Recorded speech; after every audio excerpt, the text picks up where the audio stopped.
they should already know, and there was women saying it too as well, but they should already know that, they look good. I shouldn't have to tell them. It should be automatically, you should already automatically understand it. You get what I'm saying? Well, yeah, but I mean, how are you supposed to know? We can't literally guess what someone's thinking or feeling. We just can't read minds. That is a Right. very piss poor part of communication. How do I know unless you validate everything that I am? Just like you would need someone to validate your existence. Is speaking of just the person you're with, because I mean, who could care less about anybody else in the world?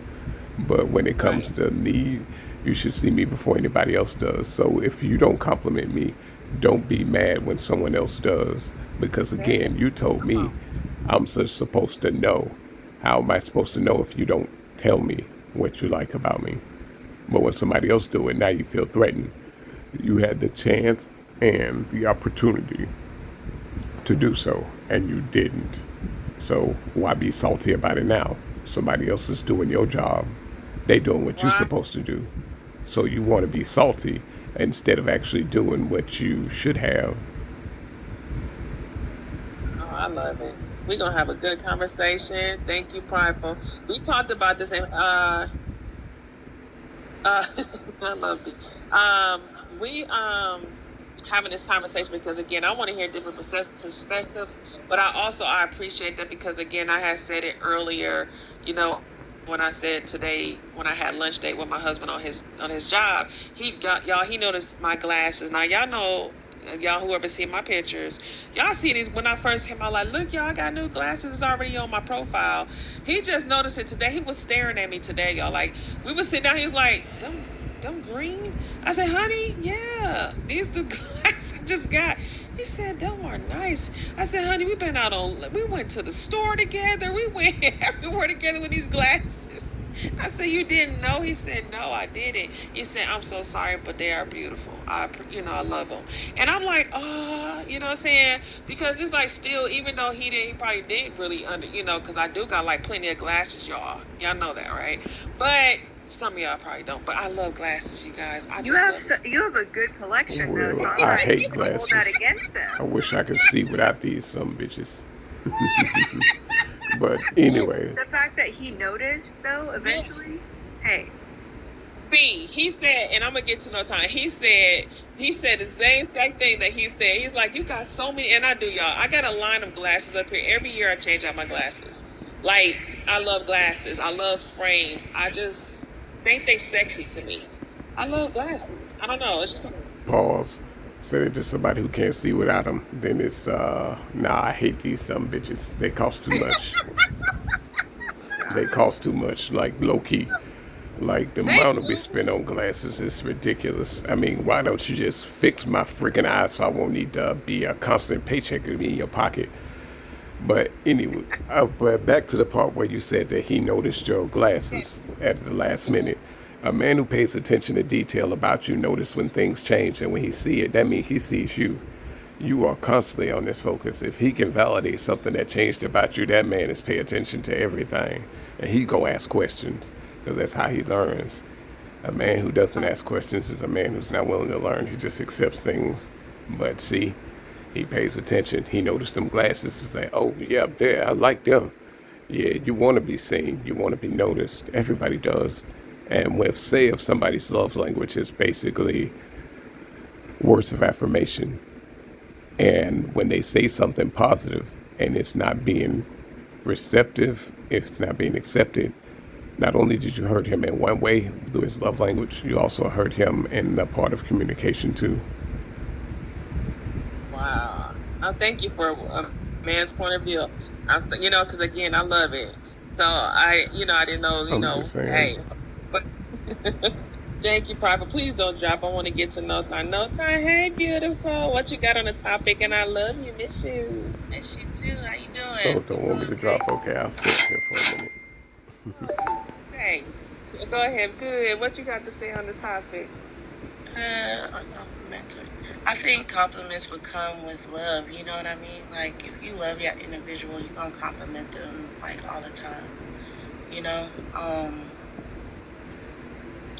I would just say, for example, My husband was bigger than me, like he had a big old broad shoulder.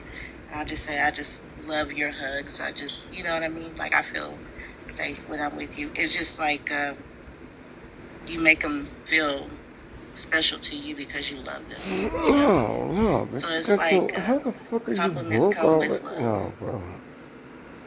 That's what I. I like that. No time. Go ahead, girl. I like that, sissy. She said compliment. Okay, it comes with love. Now, when you say compliments with love, this is another thing I want to say too, right? It you don't want compliments to be forced either. Right, right. And so, Because he used to call me beautiful every day. Like it used to get on my nerve, but it would get annoying. It would really get annoying. It was like every time I turned a corner. But I knew that was his love Oh, language. thanks for the gifts, love. you said what? No time. You think that? Okay. So you say even though he said all the time, why would you think? Why would it get on your nerves? I just want to pick at you a little bit. Because he would do things to get on my nerves. So funny watching Sunshine the whole time. I'm sorry, because that's mean to me, but it was hilarious. I think I've seen No Time on something else, and I looked at her profile. She is really cute. Thank you so much. She is beautiful. And Thank she you. passed her, Beautiful too. you're a nurse, right? Yes, ma'am. Yep. See, She is a nurse girl. She just became a nurse. You know, she passed her thing. Oh my God, y'all! I had to do that. Yes, that is Hey, yo, congratulations. Congratulations on that. Yeah. that's a big deal, because you were nervous about that, and you did that. Yo, Yes, ma'am. it's not That for was everybody. You gotta hardest have test. nerves to steal. Yes, yes, you do.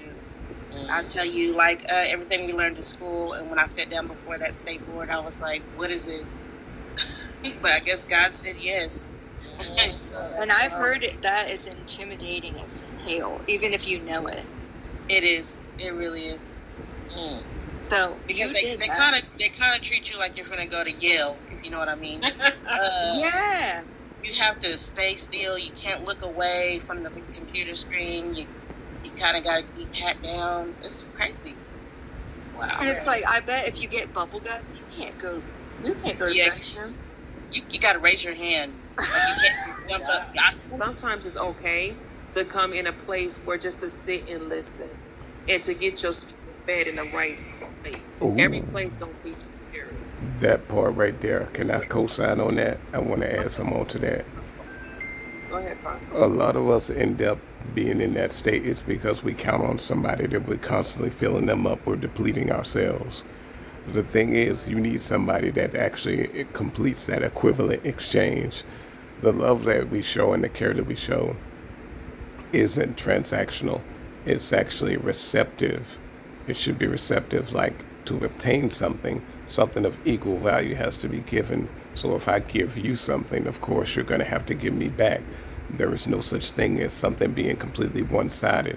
It's just like saying if unconditional love exists, it only exists under the condition that I get something in return. Because thinking about it like this, if you're pouring yourself out till you got everything that is in you into the next person, what's going to fill you back up? Who's going to fill you back up? Because that's the difference between somebody that's depleting you and leaving you on zero and still expecting you to perform and provide. People don't understand what a burden it is to be somebody's help until you become help, to be support until you become support. Because with that being said, I don't think people understand the pressure it is that you give and give and give and give, and nobody gives back anything into you. You want zero. You wonder why you're not functioning, because you need your partner to pour back into you. But you left me on zero. Somebody gonna see that, and when they start to pour into you, now it becomes a fight. Now it becomes a problem. Now it becomes an argument. Right. And that's where you see so many marriages and so go ahead. I'm gonna don't time, but you see so many marriage and relationships breaking up because people are starving in their relationship. But I'm gonna hold that thought. Go ahead, no time. No, I just agree, and I was just saying amen. Yeah, you know, you ever seen it like You know, you said a lot of what Prideful said. A lot of people starve in relationships. What I mean by starving, there is like no affection. It's no truth. It's no faithfulness. It's no loyalty. It's no doing. What are we in this for? And when a person feel like they are, just, you know, incomplete, then what happens? They go try to find somebody to complete them. One thing I learned is don't try to find somebody to complete you. You should complete yourself first. You need to, again, you ever heard, you hear people like, well, I just get from this relationship because this relationship was in X, Y, and Z. I didn't get the compliments I needed. It wasn't working out. So then they go, what happened? Jump into another relationship, and it could be the same thing. But what you're doing is jumping from one relationship that was devastating to another one, bringing that brokenness that was from that last relationship into that new relationship. It's okay to find completeness within yourself.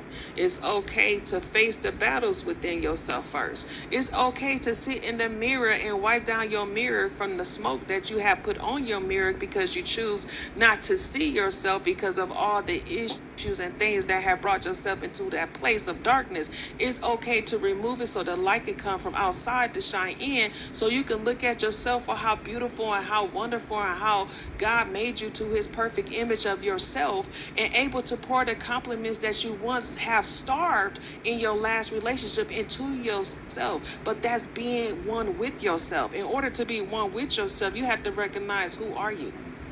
Who are you? What are you? You just said the answer.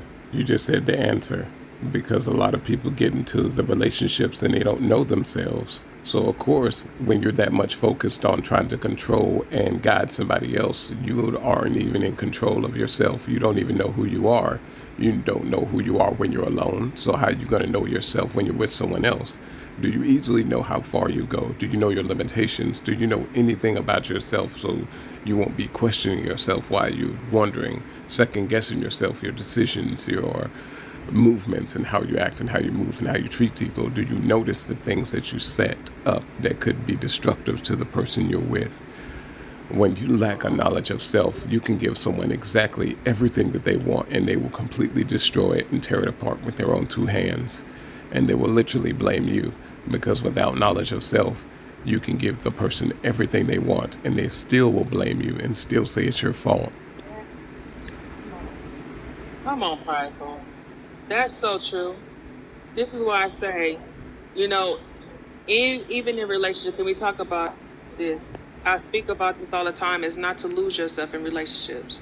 Still love yourself. Still do for yourself. Oh, Still yeah. do something You're never for supposed to yourself. lose yourself. You're never supposed to lose yourself. The idea is to still have an identity of yourself while you're allowed to be yourself outside of your relationship and in your relationship. Because the thing is, just because you get together doesn't mean you stop existing as an individual. It's kind of like Right. I still have my own personalities, my own hobbies, my own interests outside of this. That doesn't mean I'm going to give that up and stop being who I am just because I'm in a relationship or decide to get married. I will still continue to be me. I will never take that away from you. Now, the problem is when we start to pour in people's cup, we actually are ripping off pieces of ourselves to put in somebody else's bucket. And we realizing that, no, we lost ourselves. We literally gave away ourselves. That's where the Right. anger and the hurt comes in from, because now you've given away so many pieces of you. Now you're trying to piece back who you really are. That is so true. Right. I can honestly say that being married to somebody who was like in a faith, um, we had to get rid of, because me and my children, when we met my husband, I was a single mother. We had to get rid of the Harry Potter, all of the Disney stuff, because Christian. The world, I feel like I just wasn't no purpose around here. And my church family and people came through and people helped me and talked to me and spoke to me. I didn't even want to go to life. It put me back. It put me back. It was like, well, I'm not going to say put me back. I'm just going to say that was just part of my journey. And it was meant to happen like that because of how my life started. And God allowed it. It's okay. I had no resentment to God. I wasn't one of them people that, like, God, why you do? Because death, because unalive and leaving here is part of that's a natural evolutionary process. We all gonna leave here and it goes somewhere else. I don't know where, but I know spirits don't die. So I know we gonna do something. I just don't know what. Going to the astral plane. What'd you say, Tony? Going to the astral plane. Okay. No, it's okay, Miss Ellis. But And maybe that is. I don't know. I don't know. You go there every night. When you go to sleep, you go there every night, whether you're conscious of it or not. You go But there. some people, some people might not believe that. Well, it don't matter what you believe, it's true. I don't know. So I don't know. Well, you know soon enough. Yeah. I don't doubt you. I don't. I I get what Chelsea, he's talking I ain't about. God. You know what I'm saying? I'm not God, but